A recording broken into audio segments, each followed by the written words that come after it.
If you've ever been burned by a business opportunity, paid money for something that didn't deliver, trusted someone who turned out not to deserve it, watched a promising thing fall apart, then I need you to hear what I'm about to say, because I've been there 8 times, and I almost let that history keep me from the one thing that actually worked. I want to take you back to last October.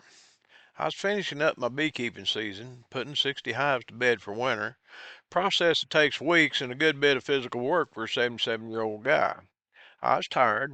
I was also facing 5 months of Arkansas winter with time on my hands, and if I'm being honest, the quiet sense that maybe my most useful years were behind me. A friend sent me a link. I looked at it, almost closed it, and nearly moved on. The reason I almost closed it is the reason I want to talk to you today. I'd seen too many links like it. 40 years, 8 attempts. So by the time I was 77 and staring at a link a friend had sent me, I had decades of scar tissue around the subject of business opportunities. I had a checklist in my head that I'd built from hard experience. Let me tell you what's on it, because this might help you. The first thing I look for is whether the person teaching has actually done it. Not whether they have a good story about somebody else who did it, whether they have done it themselves for years and can show you the work. The man behind what I found has been doing this for 13 years. He's not teaching theory. He's teaching what he actually did, what actually worked, and what he's still doing today. The second thing I look for is whether they stay with you after you pay. Every bad experience I had, the energy disappeared after the transaction. The support wasn't there. The promised community never materialized. The mentor vanished. What I found was different. The teaching is ongoing. The community is real. And the man who built it has a personal investment in whether you succeed because his reputation is built on results, not promises. The third thing is the hardest to describe, but the easiest to feel. Does it pass the honesty test? Not does it sound good? Does it sound true? When I watched 9 hours of content last October, not once did I hear a claim that felt inflated. Not once did I hear a promise I couldn't verify. The numbers were real. The process made sense. The person teaching it talked about his own learning curve, his own mistakes, the things that took longer than expected.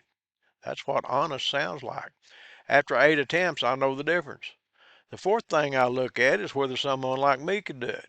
I had no product, no following, no tech skills.